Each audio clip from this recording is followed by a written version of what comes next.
don't have a transactional relationship with them. Have tons of people creating tons and tons of content that inevitably makes its way to our feeds.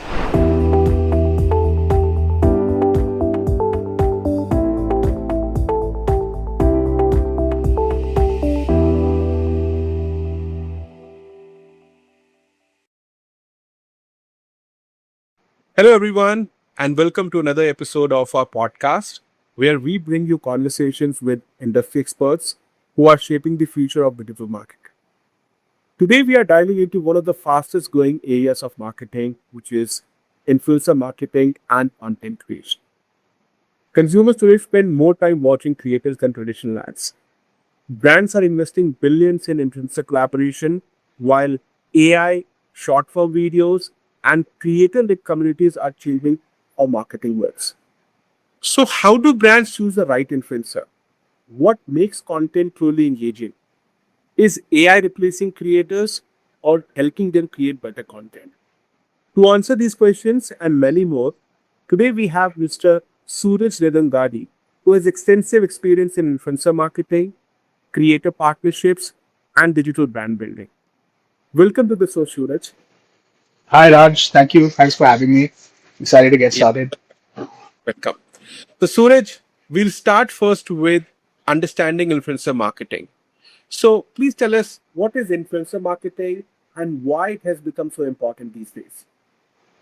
Influencer marketing, the definition is something that, over the years has really evolved. But at its very core, it's when brands or institutions basically pay people with large online followings to, create content on their behalf, right? Very broadly put, that's how I would define influencer marketing. Lately it's become, I think, one of the most important aspects of digital marketing today. And there are multiple reasons for it. I think one is because it's a great way to get very very large reach instantaneously, right? And secondly, and the data all reflects this, is that as you get closer to the purchase, right, working with influencers actually help you get a much higher rate of conversion than any other form of marketing, right? Because there's an inherent trust that comes with influencers because these are familiar faces, generally public figures. So uh, rather than a brand talking about their own product, there's a great impact that a familiar face or a public figure can actually have. So it's become a very integral part, and we've actually seen influencer marketing budgets rise across the board lately. So it's a really, really exciting space right now. Okay, as you have extensive experience of marketing, how this influencer marketing has changed over the last few years? Uh, You know, I mean, few years back, yeah, people were talking about we should have micro influencers, then we should have celebrity influencers. yeah. People are still confused, like which influencer they should hire and what should be the right strategy. So I want to know about like how this overall influencer marketing has changed in the last few years. Yeah, I think against what the public perception is, influencer marketing is nothing new, right? I would say celebrity endorsements, brand ambassadors are also, an older form of influencer marketing. But, influencer marketing in the sense that we know it now, which is through content creation, through social media, has had this incredible transformation, right? It started off at that very, transactional level where you had, a brand paying a content creator to, they give them a certain sum of money, they create a piece of content on their behalf, and it goes live on their page. But over time, there are a bunch of new trends that have actually kind of transformed how this industry works, right? One, I think you rightly mentioned, is micro influencers, right? That's been a major trend over the past few years because what was starting to happen is that you had the same pool of content creators who were kind of overexposed, right? The same familiar faces, and they went through the same cycle that celebrities went through, right? That you had one person just doing a transactional promotion of a product. Eventually, micro influencers actually kind of bridge that gap, right? And to this day, micro influencers are some of the most effective form of influencer marketing, right? Because they have an incredibly loyal form of, a very loyal audience, right? And people follow them because they actually listen to what they say rather than just a very broad general following. So that's been a major trend. We're also seeing a growth in barters, right?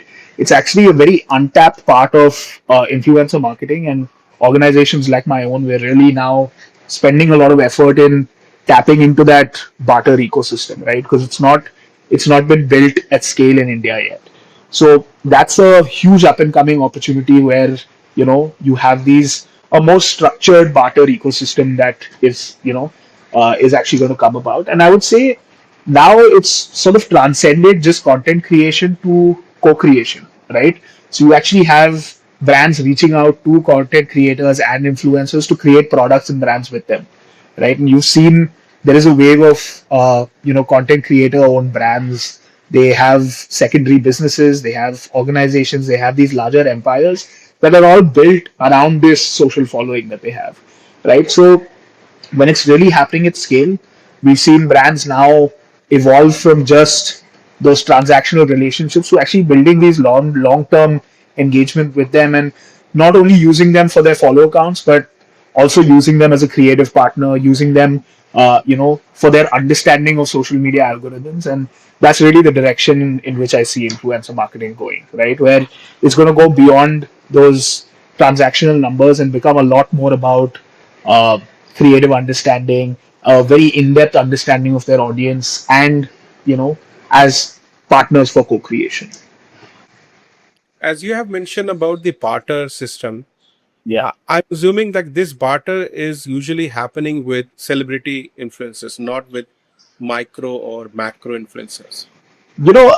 It's actually, from what we've always seen, it's usually the other way around, because very very large influencers, especially at a celebrity level, it's they have very well structured commercials and stuff like that. But smaller influencers who specifically those who have a very niche audience are always open to working on barters, right? And uh, it also depends on the brand and the product and the value of that product. But if it's something that is very very high value, obviously it's a more complicated system. But you know FMCG, beverages, household appliances. Those are all great categories for brands actually to do barters with micro, nano, and these mid-tier content creators, because they're open to working on barters firstly, and more importantly, they have a lot of influence over their audiences. Right, somewhere that was something that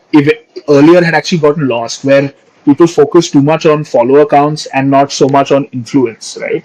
So over the past couple of years, we've seen a drastic shift coming back to, okay, reach versus influence, right? And barter is a part of that ecosystem very strongly, because you have these smaller influencers whose reach may not be very high, but their amount of influence is huge, right?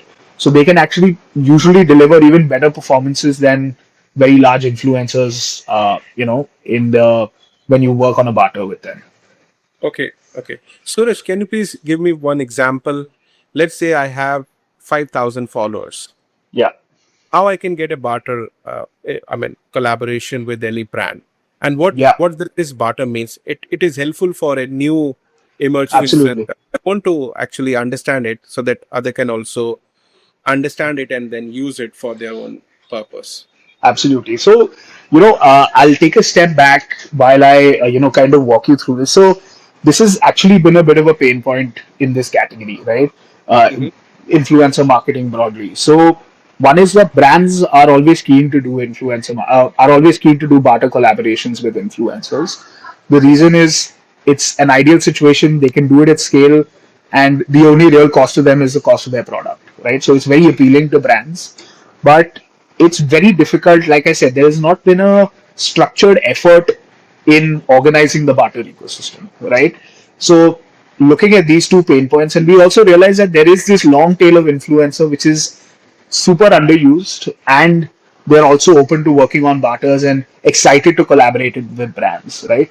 So that's really the both sides of the ecosystem were not were looking for something, and it wasn't being solved for. So that's where my firm Yap, we decided to build a tool called Bazaar. So Bazaar is a barter first influencer marketing platform. So while it has end-to-end capabilities for any regular influencer marketing campaign, what really sets it apart is the fact that it is a one-of-a-kind barter-first platform, right? So you and I or any other budding influencer can actually come and join the platform. The apps are live, and they can join. They'll see a list of campaigns that are available to them from a bunch of different brands, and any category, any product that appeals to them, they can apply for the campaign. They'll have a list of some mandates for what the brand is looking for. But if they meet that criteria, any one of us can be an influencer and actually join this campaign. So today, I would say, especially for a budding content creator, I think this is a really vibrant ecosystem, right? Often, what I've seen with younger content creators is they'll wait around for brands to, they'll want a paid deal first. But I would say build your credentials, right? Do a few barter deals, build your portfolio, prove that you can create great content. And I'm sure slowly as you work your way through that, you'll start to get more and more paid deals and you'll be able to kind of build a more viable content creation career as well. Okay. In barter deals, what the creator will get? Will he get the revenue sharing or he'll get the commission on each So sale? So we've seen this work in a few different ways. Generally, especially amongst nano and micro influencers, it will just be they'll get the products, right? So they may get a collection, they may get a hamper. And the idea is for the products that they get, they actually create content using that. They put it on their social media, and that's how it works. So beyond that, like you mentioned, there are you can create affiliate links, you can create, and that works especially for higher value items. But we, for example, worked on a campaign for a salt brand, right? A brand that makes salt shakers. So we sent it out to hundreds of content creators. They created content. They obviously got to keep the product, and they actually got to showcase it in their everyday use, right? So the content that came out of it was great, and so the brand was happy, and they also got the content creators themselves also got the products to keep and use in their everyday lives. So that's generally how the barter ecosystem works. But as it gets more comprehensive and you work with larger creators and higher value products, there are options like affiliation, where each time somebody uses, let's say, I'm sure everybody would have come across it, which is promo codes and things like that. Each time they Right. go to a website, I'll get attributed and I can get a certain amount of that revenue. So there are multiple models, but I'd say pure play barter is still I get the products, I create content using it, and those are mine to keep, right? And that is an ecosystem that is now really picking up, and there was a major need for structuring it. So I think that's a very exciting up and coming space. Okay. Okay. Yeah. Now, I want to talk about the misconceptions. Like, according to you, what are the biggest misconception brands have about influencer marketing? Yeah. That's it's a valid question. We deal with it very often when we're dealing with brands. I would say, there are two that I would say are the largest misconceptions. One is, I kind of I think briefly touched upon it.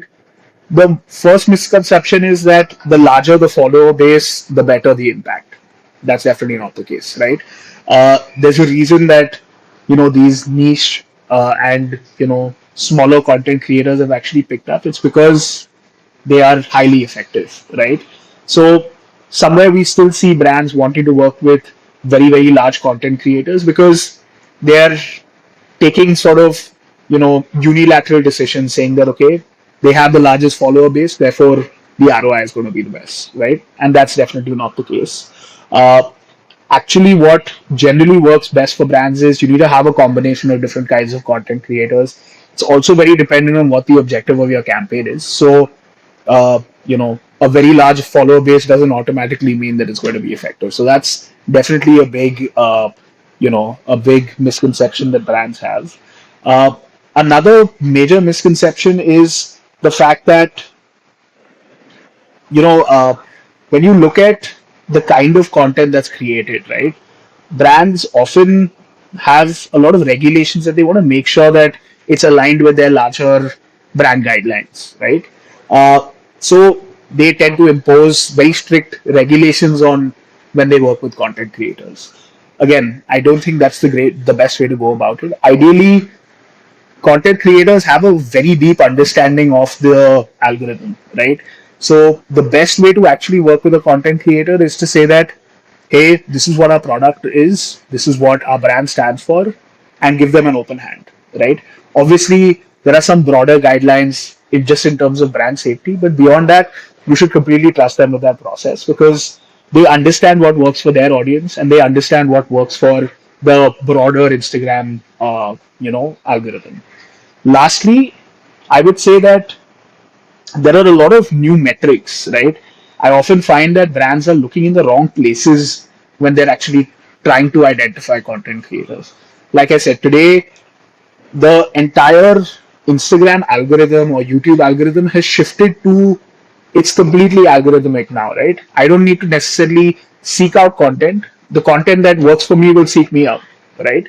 And that is now how the social media world works. Initially, we've already very clearly told these algorithms what we like by following certain pages, engaging with certain kinds of content, following certain content creators. So that's a very clear picture of what we like and what we don't like, right? The idea is now you need to make sure that the performance is not purely based on followers because followers don't grow like once used to. So look at how their reels are performing, look at their consistency. Those are all the metrics that are actually far more important today, right? But often, people will only end up looking at the follower count and keeping that as a very linear metric, saying that okay, this is the most important. But there is their reels performance relative to their followers. There is their engagement rates. There is their watch through rates. Right? Those are all very important metrics. So I Okay. would say broadly, yeah, those are some of the sort of the missteps that brands often make when they're working with content creators. Okay. You mentioned like I mean brands misconception is more about they check like what is the overall founder in for a different. So if you should not see the follow column, like what should be the right strategy to find a right influencer? Shall we see the Yeah. engagement or the reach? According to you, what is the right metric? So I would say, there are three important metrics, right? Like I said, now that we don't need to seek out content, it generally finds its way to us. The result Okay. of that is that most of us don't end up following the content creators that we see or the content that comes across our feed. It just shows Right. up and we consume it, especially in this short format, you know, kind of reels and shorts format. So, Right. you have that kind of steady flow that's actually coming. So, one, I would say is that obviously be cognizant of what the follower counts are, but more importantly, look at what the performance of their reels has actually been like, right? If that's the content that you want out of them. So one would be how consistently they're being able to garner a high amount of views. Look at their views relative to their follower counts. I think that's also a very important metric, right? Because while their followers may not be growing, as long as their real content and the views that they're getting is actually outperforming all of that, that's what's important, right? Because it's a great indication that they know how the algorithm works. So that I would definitely say is an important metric. Like you rightly mentioned, engagement rate is important, right? And not only engagement rate, but also the consistency of being able to garner engagement, right? So that's definitely a very important metric. Outside of that, I think there are some key aspects on the authenticity of their audience, and there are tools that can kind of help you do this. But making sure that they don't have too many fake followers and or suspicious followers rather, that's a very important metric. How brand safe are they, right? Often, especially when you work with very large organizations or organizations, let's say a government affiliated organization, it's very important to make sure that the people that you're working with align with the larger you know uh, perception of the organization, right? And you don't want these influencers to later on go and cause problems or reflect badly on the brand. So these are a few things. Again, as an organization, we've built an entire suite of these tools that track many metrics, some qualitative, some quantitative. and those together will actually give you the clearest picture. And today, our tools are also AI powered, so there's a lot less manual effort needed. And generally, once you have these 3 4 metrics in place, it'll give you the right set of influencers pretty much immediately. Okay, got it. Yeah, Got it. yeah. So let's say I have a new business which I have recently started 6 months back. According to you, what should be the right strategy? Shall I start with nano influencer or maybe some macro, some setup to reduce to my target audience with minimum pop span? Let's say I had a 6 months time which I learned to use for my influencer marketing. What should be the right strategy? That's a great question, and it's a question I get a lot. Often when I work with younger startups, especially who are bootstrapped and maybe don't have very large budgets, they always ask me saying that, okay, you know, social media is coming out to be very expensive for me. So what can I actually do that's going to give me results, right? Right. Because what I see, especially amongst younger companies, startups, bootstrap companies, is that ROI is essential, right? You have finite resources, so how do you make the most of it? So generally, what I recommend to them is, social media is a longer game, right? I would recommend, yes, spend money on advertising on social media, but if you want to build a large social media audience, there's a lot of effort and resources that need to go into it, right? You need to have a very deep understanding of how the audiences are, what works on the algorithm, right? So unless you're willing to put in that effort, you will not get the results, right? So I always say, go work with a good agency, work with a good content creator who can actually deliver that. Because if you take any half measures, you won't get the results that you want, right? So that's on the social media front. From the content creator lens, I think that's the ideal way to go about it, right? Especially if you're a young company. Working with small, nano, micro content creators is, I think, the best way to get immediate ROI. So that's for a few reasons. Now, increasingly, as content creation as a uh, not only as a career, but it's become a lot more active, right? You have many different people now who have actually become an active part of content creating, even if it's a part-time thing that they do. Because of that, while you have the larger segments covered, there are a lot of niches, subcultures that basically align with any kind of product and company, right? So my first recommendation is find those people, right? Reach out to them. Who are those content creators? Spend time scrolling through Instagram and find the people who are exactly in the category and subcategory that you need, right? Identify all of those names. Again, there are tons of tools available to do this. The second thing that I recommend to them is, don't have a transactional relationship with them. Have a longer term relationship, crack let's say, an annual deal with them to say that, hey, on a monthly basis, can you create 2 or 3 pieces of content for me? And you do that with 10 or 15 different content creators, right? Especially if you've chosen well and they're not incredibly large content creators, that will actually be fairly, cost effective as well. Once you've done that, then you will end up having this dual effect, right? It's also important on how you engage with them. Yes, you can have an upfront fee, but also make sure that there is a performance component, right? Whether that's an affiliate link or you are paying them also for results that they can drive for your business. And I Yes. think that's a great way to work with influencers. Additionally, if you're working with, let's say, 10 content creators who are working creating 2 pieces of content for you in a month, that's 20 pieces of content that's going out on your brand's behalf, right? And that in itself is a great way to start your social media, right? So rather than putting your own time, putting your own resources, hiring an expensive agency, for a very young company, it's a great way to just get started, right? Have your name going out there from people that are trusted. Over time, as your brand can scale up, then you should put resources into actually building your own social media presence, creating your own brand own content, because today that's also what works on online. But when resources are fewer, I would say definitely nano micro content creators, long term relationships, that'll definitely deliver some great results. Okay. Okay. Yeah. Now, since you are working with multiple brands, what type of content formats are performing best in 2026? You know, the it's a bit of a joke even in this industry that the algorithms evolve so rapidly.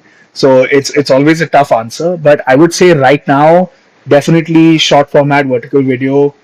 So reels and YouTube shorts and things like that have been having the best performance for the past few years.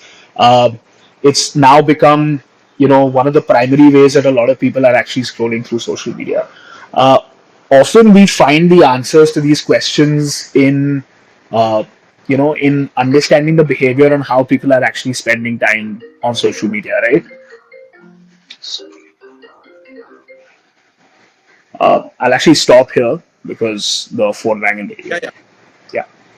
Yeah, yeah. So should I just start or would you ask the question again? Yeah, we can start again.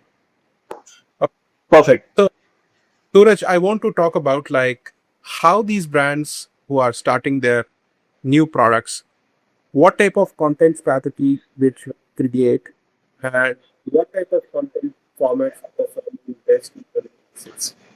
Yeah, again, I think that's a question we often get. I think over the past few years, definitely short format vertical video has been performing the best. Uh, so that includes Instagram and Facebook Reels as well as YouTube Shorts. That is, I'd say outperformed basically every other format for the past few years. But I think a lot of the answers that we actually find come from, the more minute behaviors that we see in how people consume content online, right? For example, there are a lot of trends that brands are overlooking. Let's say YouTube is a good example of it. Today, YouTube is treated just like any other social media platform, right? But Right. as a platform, it's evolved so much. Today, I think it was last year, as per YouTube's data, the television had actually become the most used platform for YouTube in the states, right? Okay. And with prices of TVs coming down, internet being cheaper than ever in India, I'm pretty sure we'll be next to follow that trend as well, right? Whereas you still have brands kind of following the same social media model for it. Similarly for Instagram, right? Where do people spend the most amount of their time, right? It's on reels, it's on stories, and they're spending less and less time in their regular feed. So as those behaviors evolve, we start to recognize, okay, these are the formats that are actually working better because once you have an understanding of where people are spending their time within a social media app and how they're spending it, and of course what they're consuming, that will generally give you the answer. So I would say uh, for anybody who's creating content, reels, any kind of short format vertical video content is a mandate.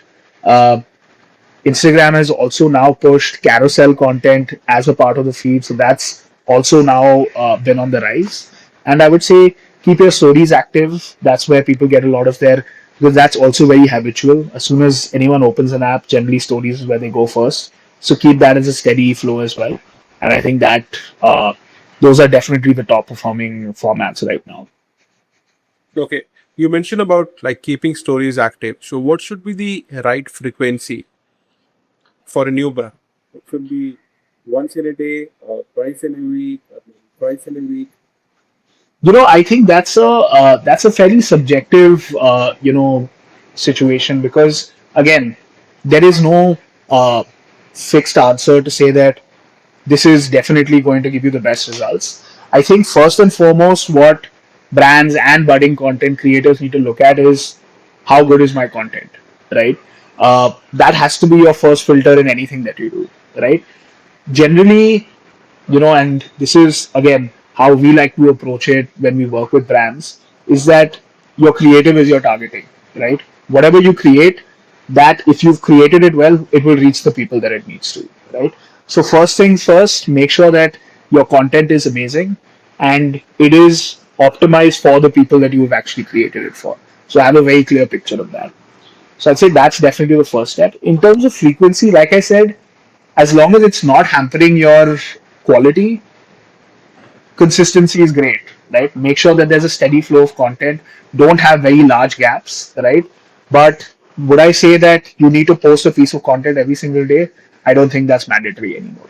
Today, I think the algorithm and a lot of these social media platforms value quality a lot more than they do, you know, than just frequency, right? So it's not only about how frequently am I putting out content, but how good is the content that I'm actually putting out, right? And today you're seeing the way that we behave on social media has completely changed, right? Uh, we don't like and comment the way that we used to. Now it's a lot more saving and sharing, right? So Right. is this something that's relatable to me and to my family or to my friends? Then I'll share it with them. If this is a piece of information I'd like to revisit, we save it, right? So make sure that you are also sort of optimizing for those things, right? And as long as you have that filter clear, that is this designed for my audience, will this either get them to save or share? I think beyond that, frequency is secondary, right? Make sure you tick those two boxes, and then your content will perform fairly well consistently. Got it. Great. So now I want to talk about the AI thing, like AI and content market. So Yeah. how this AI is changing content creation? You know, I'll tell you the good and the bad, right? The good is that it's been great to see that you have these amazing tools that are now available to everybody, right? When it came down to content creation earlier, you know, smartphones came into everybody's pockets, so create shooting your own content became very easy. But editing, special effects, all of those things were still taking time to catch up to that level of ease. Today, with AI coming in, there is basically no limit to what you can create, right? You can create great special effects for your videos. There are tools that can help you add voiceovers. It can help you translate your content. So today there is this, major proliferation that's actually happened for people who want to get into content creation. There is almost no barrier for me to go out there, start creating high quality content. So I think that's been great. There is a flip side, of course, right? There is now, we are slightly inundated with uh, AI slop, right? That's generally the term used online, where you have people creating low quality content at scale, right? And I think there is policy that's coming into place, which will, I think, solve one part of it, which is that all of this content needs to be tagged as AI created. And I'm sure over time, algorithms will also optimize themselves to, ignore AI slop to the degree possible. But as of now, it is a bit of a problem, right? Because you have tons of people creating tons and tons of content that inevitably makes its way to our feeds. So I think over time, it'll happen through a few different things. Like I said, policy will be one driver. I think uh, as technology evolves to better recognize AI created content, that will slowly start to weed out this AI slop content. And of course, the social media platforms themselves will be taking the necessary action to kind of slow that down. So it's by no means a problem that can't be solved, but it is a problem that's there today nonetheless. But I would definitely say AI is doing much more good than bad. I think it's a great tool, and today, it's really revolutionized the way that you can do production, photo shoots. All of those things have, we've fast forwarded like crazy now, right? So it's become incredibly accessible to even smaller brands with smaller budgets, as well as content creators themselves. So I think it's definitely a huge opportunity. Okay. Okay. Can you please share some AI tools which content creators are using these days? Yeah, I think. Sure. Sorry, go ahead. Must be few tools. Absolutely. There are, now what we've started to see is it's very difficult to actually keep track of the number of tools that are coming out in the market at any given time. But I would say it honestly depends in terms of what you're looking for, right? So if I were to bucket them, I would say there are some that will actually help with creation, some of them that will help with refinement, some of them that will help with what I'll call elevating, right? So the creation bit, of course, like I said, special effects have become easier. Storytelling is much easier. I can create can generate videos, I can generate images, I can generate music.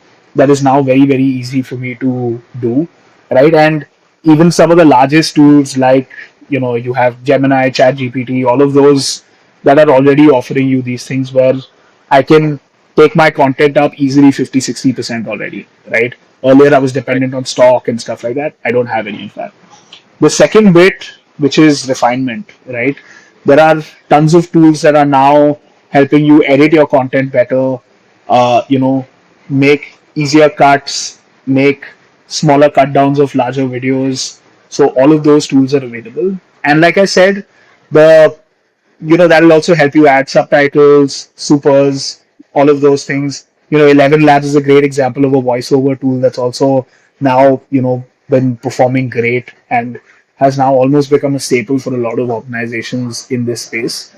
And like I said, the last bucket, what I've called elevating your content, is there's no limit to how many people you can reach anymore. If you look at Meta and Google themselves, they have so many tools now for translations automatically, which are all AI powered, right? So today there's no limitation on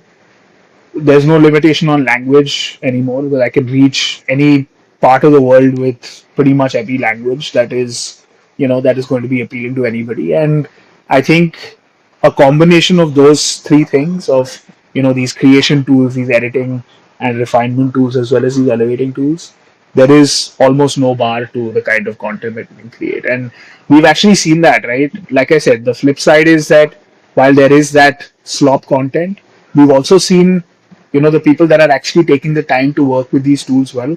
We're seeing a huge elevation in the quality of content that's actually coming out, right? And you have one person, two people teams that are actually pumping out high production value content like never before, right? So Right. earlier, what would have taken me a bunch of tools, expensive equipment, a massive team, I can now do between a 2-3 member team and pump out the same quality content, right? Right. So that way, I think it's been great. And generally, what we've observed is it's a combination of things, right? It's about creating these workflows, and I'm sure as things evolve and AI is evolving at lightning speed, so there will be tools that will basically address a lot of these problems. But the idea is identify your workflows, right? Create a workflow that actually works for you across these, right? And make sure that that's optimized, right? So how you shoot your content, how you write your content, how it's edited, what your style is, and then what are the languages you want to focus on, how is it going to be translated. If you have all of those things down, that workflow will be solid, and then you can keep pumping out great content. Okay. Yeah. So you mentioned like nowadays all the platforms are saying that you should yourself mention that the content creativity is AI related or not. Yeah. I can relate. But do you think that like this influencer marketing will have these AI influencers, or I should say the influencers with AI apparel as part of it in their job? Will it Yeah. be next 3 to 5 years, or will it get a stop? I absolutely agree with you. I do think that disclosures are great. It's not regulations are not very strict right now, but I think it's a great practice for any brand or content creator or even an individual to flag AI created content. Because I think that it's just a great practice for a healthier internet. But I would say definitely we've already seen a major rise in AI content creators, right? And I see nothing wrong with that. Like I said, have disclosures, make sure that people know that it's AI. But there has already been a pretty steady rise of these AI content creators, and I think it's great. Again, today, even now with AI content creators coming in, there is even more lack of limitations in terms of what you can create. So Okay. so I definitely think that it will continue to evolve over the next 3 to 5 years. We can definitely expect a much larger wave of content creators, these AI content creators coming in. And you know if they can command an audience, because I think at its core, it still requires the same skill set, right? you have to understand the audience. You have to create content that's actually going to work, and it still needs to work within the the algorithm. So if you can take all of those boxes, but it's layered with an AI influencer, I still think that's something worth. And if you can amass that audience, I'm sure brands will be happy to jump on it. And we've seen that happen already, where brands are collaborating with these AI content creators, and I see nothing wrong with that. I think that's a great opportunity. Okay, fair. Now, I want to talk about the skills which a newbie should get, or I should say, should have while preparing himself for a future content creator. Yeah. What are the top skills you think we should have if, let's say, I want to become a content creator? What are the few things which I should make sure that I have in me before I start publishing my content? Yeah. What I think at a broader sense, with the rise of AI, with these tools becoming far more available, what I've noticed is Mhm. that today it's far more important to be a generalist, right? You should obviously have your core skill set, but you need to now have a working understanding of the entire content creation ecosystem, right? It can't be because earlier, the traditional content creation system would have been uh, scripting is done by one person, or even if you're doing it individually, it was still first scripting happens, then shooting happens, then editing happens, then you have subtitles, you have special effects, whatever it may be, and then you publish it, right? Uh, and over time, generally, as you scale, you need specialists to help you with all of those things. Today, I think it's completely changed. I think while you need to have a core understanding of you know I'd say the audience, the algorithm, and what good content looks like. Once you have an understanding of that, you need to have a broader understanding across all of these different things, right? So you have tools that can help you script your videos, you have tools that can help you ideate, you also then have tools that can help you shoot better. A lot of the camera technology now is also integrating AI into it, right? You also have editing tools that are available. So I would say, at the very core, if I were to say that somebody wants to become a content creator, I think understanding your audience and having a very clear understanding of who you want to talk to is the most important, right? Because the tools are available now, but understand your audience, make sure you know what you want to stand for and what your content is actually going to be about. Make sure you're optimizing for the algorithm, right? So make sure you're using the right formats, make sure you're using the best practices, having your hooks in place, having snappy edits, all of those things which are hygiene. So I would say that is the core skill set. And underneath that, you need to be a generalist, right? So you need to understand what ideation looks like. You need to understand what scripting looks like. You need to have tools at your disposal to edit your videos better. You need to have tools that will help you maximize your reach to a degree possible, whether that's through translation or whatever, right? So I think all of those hard skills, you need to have a working understanding across the suite. But at its very core, if you need to be a successful content creator, you need to know your audience, you need to know what they need to watch, and you need to make sure that you're creating it. So I would say that's Okay. really what's most important. Yeah. Okay. My last question is about the platform. According to you, which platform has the biggest opportunity? Is it Instagram, YouTube, or LinkedIn? Yeah, that's a tough question, dude. I think each platform has great merits. So I would say, today for somebody who is starting out, I would say the Meta ecosystem is great. Um, it can help you gain traction incredibly fast, right? So you'll often see, and this has been happening more frequently, where you'll see people with very few followers in the few thousands, right? Having reels that have consistently crossed 100,000, half a million, a million, right? So that is only possible on a platform like within the Meta ecosystem. So that's a great place to start, right? I think to build a large, content creation ecosystem, I think YouTube is great. It's a very stable platform. right? Because you have the creator partner program that they have. So you're actually, there is a revenue sharing model there. They, I mean, YouTube is famously, they pay the best amongst any other content creation platform. So that's a great platform to actually build, a larger empire. But a personal preference, I think LinkedIn is a very underutilized platform. I think LinkedIn is having a bit of a renaissance right now, where